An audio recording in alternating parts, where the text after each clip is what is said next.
Olá, querido irmão, querida irmã, Deus te abençoe em mais esse dia. Seja bem-vindo mais uma vez ao nosso canal. Nós estamos aqui nessa série de vídeos estudando os 5 pontos do calvinismo. Hoje nós estamos na terceira lição, o terceiro estudo, e o tema é expiação limitada. O que é expiação? Expiação é a obra de Deus através de Cristo na cruz, pela qual Ele completa toda a obra da sua vida, cancelando na cruz a dívida do nosso pecado, da queda, que nós vimos lá no estudo sobre a depravação total, satisfazendo então na cruz a ira santa de Deus que era contra nós, ganhando para nós todos os benefícios da salvação. A morte de Jesus foi necessária porque não seria justo da parte de Deus Ele apenas esquecer dos nossos pecados sem cumprir, sem alguém pagar o castigo que já tinha sido colocado pela desobediência, pelo pecado. Então, por isso a morte de Cristo foi necessária, para que a ira santa de Deus fosse satisfeita através da morte, do sofrimento de um homem, o homem Jesus Cristo. O texto de Romanos, capítulo 3, versos 24 a 26, diz assim: sendo justificados gratuitamente por sua graça, mediante a redenção que há em Cristo Jesus, a quem Deus propôs no seu sangue como propiciação mediante a fé, para manifestar a sua justiça, por ter Deus, na sua tolerância, deixado impunes os pecados anteriormente cometidos, tendo em vista a manifestação da sua justiça no tempo presente, para Ele mesmo ser justo e o justificador daquele que tem fé em Jesus. Então era justo que Deus manifestasse a sua justiça, o seu castigo pelo pecado. Mas como o homem não era capaz de satisfazer essa ira, Deus mandou o seu próprio Filho, Jesus Cristo, para cumprir essa obra. A vida de Jesus foi toda justa, toda santa, e sobre ele caíram todo o peso do nosso pecado. E nessa ação, chamada de expiação, é que nós temos a salvação e justificação, na qual nós somos chamados justos, considerados justos, não pela nossa justiça, mas pela justiça de Jesus.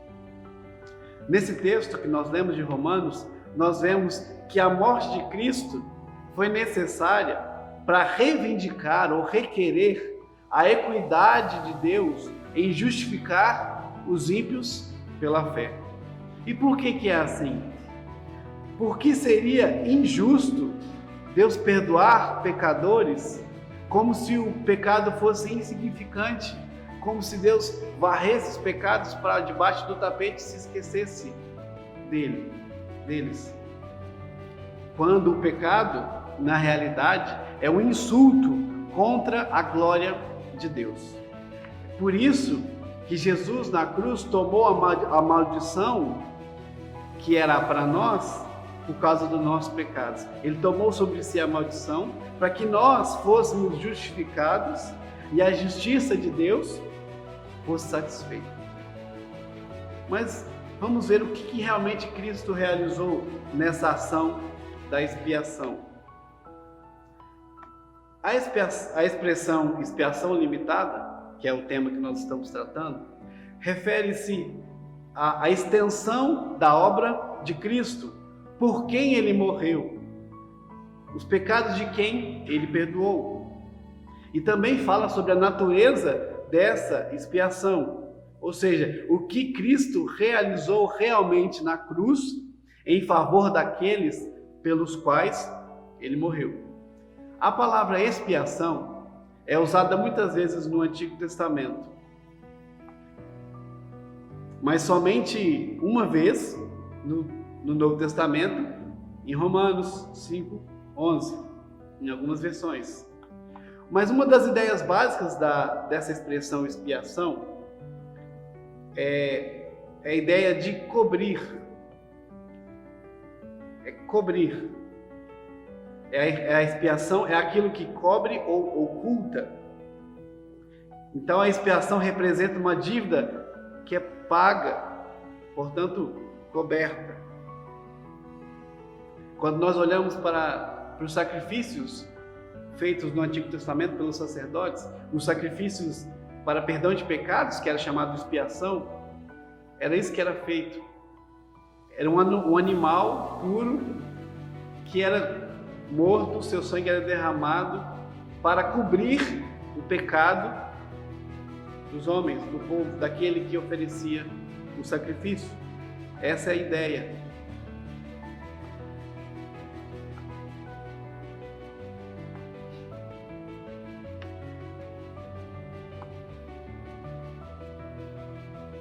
Tudo sobre o que temos tratado em relação à nossa salvação, que é a eleição, o novo nascimento, a fé, o chamado eficaz, a justificação, tudo foi possível por causa da obra da expiação que Cristo fez por cada um de nós na cruz, pela obra da expiação.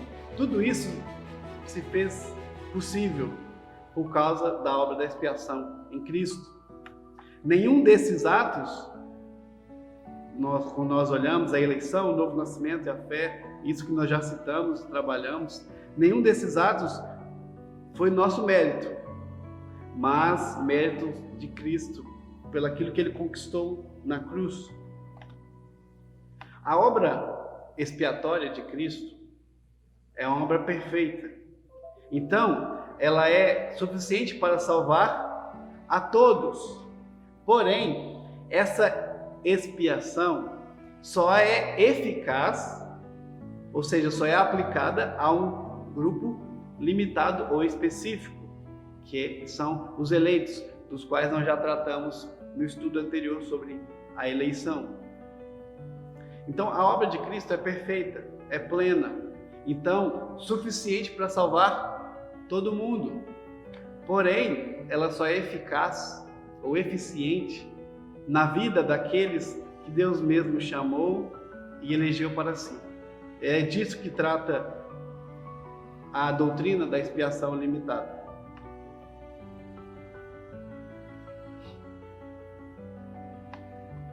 Mas tem algumas pessoas que usam textos para justificar, falar que Cristo morreu por todos. Os arminianos, eles creem que Jesus morreu por todos, mas algumas pessoas aceitam, outras pessoas rejeitam essa morte. Porém, não é isso que a Bíblia diz. Nós vamos entender alguns textos. Olha o que alguns textos dizem. Por exemplo, João 3,16, texto bem conhecido.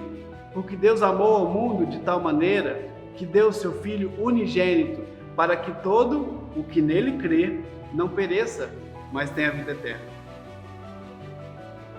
Efésios 5:25. Cristo amou a igreja e a si mesmo se entregou por ela. João 17:9. É por eles que eu rogo, não rogo pelo mundo, mas por aqueles que me deste, que são teus. Esses textos mostram por quem Jesus morreu: pela sua igreja, por aqueles que Deus lhe deu, ou seja, os eleitos, por aqueles que creem, ou seja, por aqueles que recebem o dom da fé em seu coração. É por eles que Jesus morreu. Nisso se dá a extensão da obra expiatória de Cristo. Na cruz, Deus tinha em vista a redenção concreta e eficaz dos seus filhos, daqueles que Ele escolheu para si, que Ele chamou para si. Nós dizemos que quando Cristo morreu especificamente por sua igreja, ou seja, pelos eleitos, Ele não criou simplesmente uma possibilidade ou uma oportunidade de salvação, como alguns creem, que Cristo morreu e deu a possibilidade de salvação para quem quiser ou não quiser. Não é isso que aconteceu. Mas Cristo comprou na cruz, na obra da expiação, a única forma de sermos salvos, a única alternativa. E Ele obteve para nós, para os seus eleitos, tudo o que é necessário para nos tornar salvos. Então não é uma possibilidade que a gente pode escolher, mas é uma obra que faz isso por nós, que compra isso por nós, e é infalível, porque a obra de Cristo é perfeita. A expiação limitada não nega que Cristo morreu, em algum sentido, para todos, como Paulo escreve lá em 1 Timóteo. Ele diz que Deus é o Salvador de todos os homens, especialmente dos fiéis. O que a doutrina da expiação limitada nega é que a morte de Cristo foi no mesmo sentido em favor de todos os homens. Para todos os homens, o sacrifício de Cristo é o fundamento para a oferta gratuita do Evangelho. Para todos, o sacrifício de Cristo é a base, o fundamento para a oferta do Evangelho. É a base. Este é o significado de João 3,16. O enviar o Filho é para todo o mundo, no sentido que Jesus deixou claro: para todo o que nele crê, não pereça. Cristo é oferecido a todos, sem discriminação. A oferta é autêntica para todos. Todos ouvem o chamado para o arrependimento, para a fé em Cristo. E todo aquele que recebe Cristo como Salvador e Senhor, recebe tudo aquilo que Ele comprou na cruz para as suas ovelhas, para o seu povo, para os eleitos de Deus. O Evangelho, ele não apresenta uma possibilidade de salvação, como alguns creem. Não é uma possibilidade para quem quiser. É a única forma de sermos salvos. O que é oferecido no Evangelho é Cristo e nele uma realização eterna de que Ele consumou em favor do seu povo, por meio da sua morte e por meio da sua ressurreição. E o fundamento bíblico para dizermos que Cristo não morreu apenas para tornar possível a salvação para os que creem, mas também para comprar a fé dos eleitos, para comprar os seus, aqueles que o Pai já havia lhe dado e eleito, é o fato de que o sangue de Jesus adquiriu as bênçãos da nova aliança para o seu povo. O fundamento para isso tudo é a aliança que Deus faz com o seu povo. O texto de Jeremias, capítulo 31, verso 31 a 34, fala um pouco sobre essa aliança que Deus firma com o seu povo e sobre os termos dela.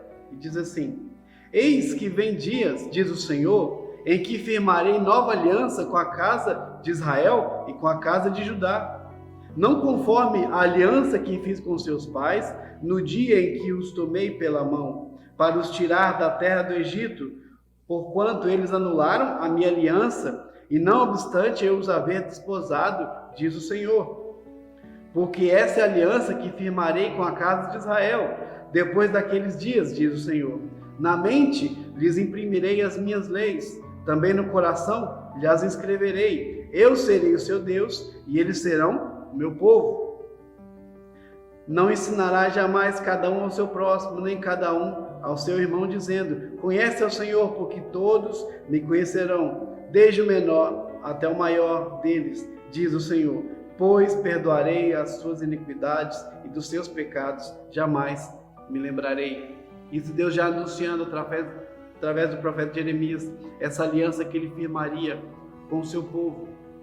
A diferença fundamental entre a nova aliança aqui prometida e anunciada e a velha aliança feita lá atrás com o povo que rejeitou a Deus é que essa aliança velha foi quebrada, mas a nova aliança,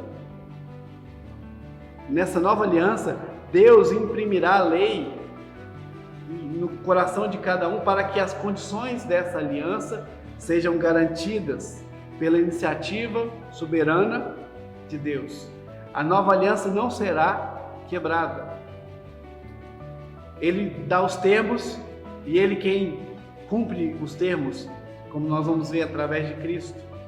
E Ele garante e preserva que esses termos sejam cumpridos perfeitamente, não conforme a primeira aliança que foi quebrada pela desobediência do homem, mas Deus faz uma aliança e garante que ela vai ser cumprida em todos os seus termos perfeitamente.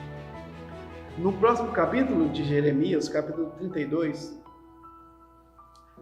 lá a partir do verso 39, se você puder abrir aí, enquanto estiver vendo esse vídeo, diz assim, verso 39 a 41 do texto de Jeremias, capítulo 32. Dar-lhe-eis um só coração e um só caminho, para que me temam todos os dias, para o seu bem e bem de seus filhos. Farei com eles aliança eterna, segundo a qual não deixarei de lhes fazer o bem, e porei o meu temor no seu coração, para que nunca se apartem de mim. Alegrar-me-ei por causa deles, e lhe farei o bem, plantá-los-ei firmemente nessa terra, de todo o meu coração, de toda a minha alma. Até aí. E nesse texto, nós vemos que dentro dessa aliança, Deus faz algumas promessas. Olhe comigo, primeira promessa, que a aliança seria eterna, é uma aliança eterna, ou seja, que não muda, que não tem fim, que não pode ser quebrada. A segunda promessa, que Deus daria um novo coração e um coração que o busca. A terceira promessa é que Deus nunca deixaria de fazer o bem ao seu povo, aos que estariam envolvidos nessa promessa. A quarta promessa é que o temor do Senhor seria colocado em seus corações. Todos envolvidos nessa aliança teriam no seu coração colocado o temor do Senhor. Buscariam e temeriam a Deus. A quinta promessa é que Deus não deixaria que seu povo se afastasse dele. Como nós sabemos, o pecado separa o homem de Deus, mas essa nova aliança nos une a Deus novamente, de forma que a gente nunca mais poderemos nos afastar ou nos separar de Deus. E a sexta promessa é que Deus se alegraria em fazer o bem a cada um dos seus eleitos, dos seus filhos. Esse texto nos mostra como é claro que a iniciativa dessa aliança vem de Deus e Ele mesmo garante que essa aliança será e é bem sucedida. O que nós encontramos no Novo Testamento a respeito disso é que Jesus é o mediador dessa nova aliança. É Ele quem faz essa aliança possível. É Ele quem cumpre os termos e torna essa aliança aplicada a cada um de nós. E Ele garante essa aliança através do seu sangue. Na última ceia que Jesus tomou com seus discípulos, depois de cear, Ele disse: "Este é o cálice da nova aliança no meu sangue derramado em favor de vós." Isso significa que as promessas da nova aliança foram compradas pelo sangue de Cristo. Como o autor da Carta aos Hebreus já disse, Jesus se tem tornado fiador de superior aliança. É Ele quem se tornou mediador, aquele que paga por nós, que compra aquilo que nós não poderíamos comprar e torna possível. Então o sangue de Cristo, o sangue da nova aliança, que derrama em favor de nós, é o selo, o comprovante dessa aliança aplicada, que seria aplicada a cada um de nós, seus eleitos. Quando essas promessas se tornam reais para nós, isso acontece porque Jesus morreu para torná-las reais em nossas vidas. Isso significa que as promessas específicas da nova aliança de criar e manter o povo de Deus são o motivo pelo qual Jesus morreu. E o resultado desse entendimento da nova aliança é que há uma expiação definida para o povo da nova aliança. Na morte de Cristo, Deus assegura um grupo definido, específico, de pecadores indignos, como seu próprio povo, por comprar e garantir a condição que eles teriam que satisfazer para ser parte do povo. Jesus, com seu sangue, ele garante a condição que nós teríamos que cumprir para fazer parte da aliança, mas ele já cumpre por nós. E isso Deus não fez por todos, mas por um povo definido e específico de pecadores indignos. Há muitas passagens bíblicas que apoiam isso que a gente acabou de dizer e olhar aqui nos textos anteriores, que ensinam que o propósito divino na morte de Cristo incluía o ajuntamento de um povo da nova aliança por meio do seu sangue, por meio da sua graça. Por exemplo, uma vez Jesus disse: eu dou a minha vida pelas ovelhas. Como vemos no Evangelho de João, as ovelhas não são todas as pessoas.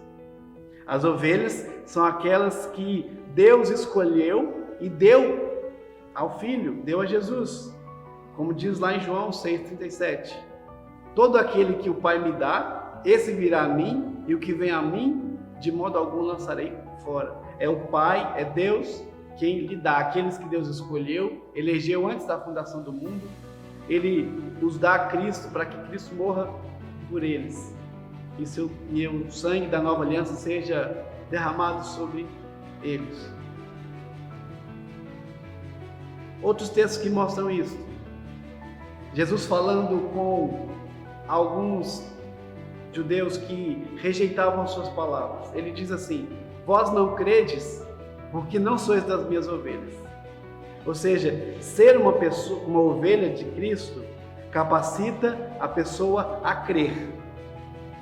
E não o contrário. Não é porque você crê que você vai ser uma ovelha. É porque você é uma ovelha de Cristo eleita e você é capacitado a crer em Jesus. Então, quando Jesus disse que dá a vida por suas ovelhas, significa que por meio do seu sangue, Ele comprou aqueles que o Pai já havia lhe dado e garantiu a eles a fé e todas as bênçãos envoltas na aliança. Olha uma outra palavra de Jesus na oração que Ele fez, a oração sacerdotal. Vamos ver o que Jesus fala na sua oração sacerdotal registrada lá em João 17. Eu vou ler os versos 6, 9 e 19. Manifestei o teu nome aos homens que me deste do mundo, eram os teus, tu nos confiaste, e eles têm guardado a tua palavra. É por eles que eu rogo, não pelo mundo, mas por aqueles que me deste, porque são teus. E a favor deles eu me santifico a mim mesmo, para que eles também sejam santificados na verdade. Essa santificação, vista nas palavras de Jesus, ele estava falando da sua própria morte, a morte que estava prestes a acontecer. Portanto, Jesus estava dizendo que a sua morte visava especificamente aqueles em favor dos quais ele estava orando naquele momento. E Jesus não orou apenas pelos seus discípulos, aqueles 12 que estavam à sua volta e aqueles que haviam crido nele no seu tempo, mas aqueles que viriam a crer em seu nome. Como ele diz no verso 20, não rogo somente por estes, mas também por aqueles que vierem a crer em mim, por intermédio da sua palavra. É a estes que é estendida a expiação. Vamos ver alguns motivos por que Jesus morreu. Primeiro, Jesus morreu para reunir os filhos de Deus. No meio daqueles que tentavam contra a vida de Jesus, surgiu um profeta que expressava uma ideia interessante. Olha só. João 11, 49 e 52. Caifás, porém, entre eles, sumo sacerdote naquele ano, advertiu-os, dizendo: vós nada sabeis, nem considerais que vos convém que morra um só homem pelo povo, e que não venha a perecer toda a nação. Ora, ele não disse isso de si mesmo, mas sendo sumo sacerdote naquele ano, profetizou que Jesus estava para morrer pela nação, e não somente pela nação, mas também para reunir em um só corpo os filhos de Deus que andam dispersos. Jesus morreu para reunir os filhos de Deus. Há filhos de Deus espalhados por todo o mundo. Estes são os que ele chama de ovelhas, aqueles que o Pai deu ao Filho. Jesus morreu para reunir essas pessoas, essas ovelhas, em um único rebanho. É a mesma ideia expressada em João 10, 15, 16, assim diz: assim como o Pai me conhece a mim e eu conheço o Pai, eu dou a minha vida pelas ovelhas. Ainda tem outras ovelhas, não deixe a risco. A mim me convém conduzi-las. Elas ouvirão a minha voz, então haverá um rebanho e um pastor. Esse reunir, tanto de João 11 como de João 10, o reunir e o conduzir, se refere à mesma obra de Deus em Cristo. E ambas compõem o propósito divino de Jesus Cristo na cruz. Jesus não morreu para tornar isso possível, mas para fazer isso acontecer, para reunir o povo e conduzi-lo até o Pai. O apóstolo João também trata disso ao escrever ao Apocalipse, a revelação que ele recebe de Apocalipse. Ele diz assim: digno és de tomar o livro e de abrir os selos, porque foste morto e com teu sangue compraste para Deus os que procedem de toda tribo, língua, povo e nação. De acordo com esse texto de João, a morte de Cristo então não comprou todas as pessoas, mas sim pessoas de todas as tribos, línguas, raças e nações pelo mundo. Há quem tente desmerecer a doutrina da expiação limitada através de outro texto, dizendo que ele é a propiciação pelos nossos pecados, e não somente pelos nossos próprios, mas ainda pelo mundo inteiro. O mundo inteiro, aqui, a palavra, a expressão mundo, aqui em outros textos, corresponde aos filhos de Deus, que andam dispersos, dos quais tratou lá em João 11.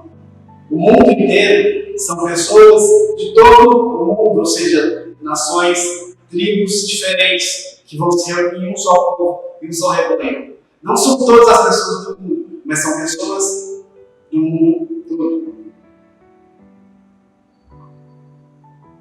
Então, a obra propiciatória de Cristo, ou seja, a obra de satisfazer a vontade de Deus, a expiação realizada em Cristo, não é limitada a uma nação ou raça específica, como alguns creem, que são os judeus, mas é limitada a um só povo, um povo eleito de Deus, que será reunido, vindo de todas as tribos, povos e nações. As ovelhas do rebanho de Cristo são espalhadas pelo mundo, mas serão reunidas nele por seu sangue, por sua obra. Outros textos que a gente pode ver é que o resgate de Cristo foi por muitos. O resgate que ele conquistou na cruz não foi por todos, mas foi por muitos. Olha que o texto de Marcos 10, 45 diz: pois o próprio Filho do Homem não veio para ser servido, mas para servir e dar a sua vida em resgate por muitos. Não por todos, por muitos. Só para afirmar o que nós já estamos dizendo.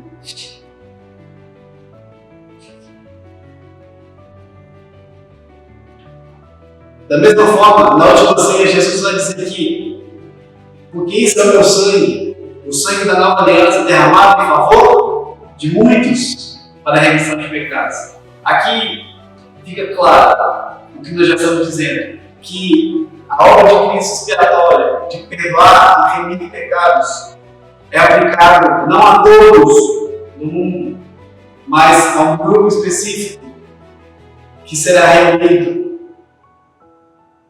em um só povo.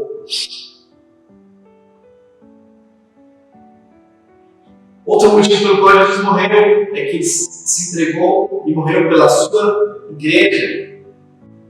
Olha o que Paulo diz aos Efésios, capítulo 5, tratando da relação entre marido e mulher, ele diz assim: maridos, amai vossa mulher, como também Cristo amou a igreja e a si mesmo se entregou por ela, para que a santificasse, tendo-a purificado por meio da lavagem de água pela palavra, para apresentar a si mesmo igreja gloriosa, sem mácula, nem ruga, nem coisa semelhante, porém santa, sem defeito.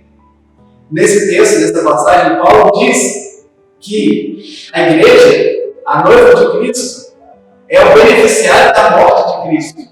Cristo morreu pela igreja. Então aqui nós vemos um amor muito particular que Cristo dedicou à sua igreja quando morreu. Um amor sacrificial, não por todo mundo, mas pela sua igreja, a igreja que Deus já elegeu e escolheu e vai juntar em um só povo. Não é um amor que envolve todo mundo, mas um amor que se sacrificou e comprou a igreja para si. Cristo pode até ter um amor universal por todos, mas há um amor muito específico, muito particular, que Cristo exerce por sua noiva, por sua igreja, que é o amor sacrificial de se entregar por ele. Para concluirmos, então, em resumo, o ensino bíblico da expiação limitada é que a morte de Cristo tinha um desígnio específico para os seus eleitos. Cristo estava procurando não a possibilidade de eles crerem e serem salvos, mas antes estava procurando o próprio crer deles. A conversão dos eleitos de Deus foi comprada por sangue. A vitória sobre a morte e sobre a rebelião do homem contra Deus não é realizada por nós decisivamente, não é uma decisão que nós tomamos de modo que nos qualificamos para essa obra, mas pelos méritos de Deus, pela iniciativa de Deus. É a graça de Deus que vence a nossa morte e a nossa rebelião. E essa graça foi comprada para nós na morte, no sangue de Cristo derramado. Como noiva de Cristo, não devemos nos sentir amados de um modo geral, que envolve todo mundo, mas podemos sentir encantados com a especificidade, a particularidade desse amor que Ele derramou por nós, pela sua igreja. Essa obra que não vem nada de nós, não é vem dele por nós, pelo seu amor. Isso é mais motivo para nos alegrarmos e nos submetermos mais ainda a esse Deus. Eu espero que você tenha entendido e a doutrina da expiação tenha ficado clara em sua mente a partir desses textos. E que Deus te abençoe. E que a obra de Cristo seja sempre aplicada em seu coração e você grato por ela. Deus te abençoe e tenha um ótimo dia em nome de Jesus.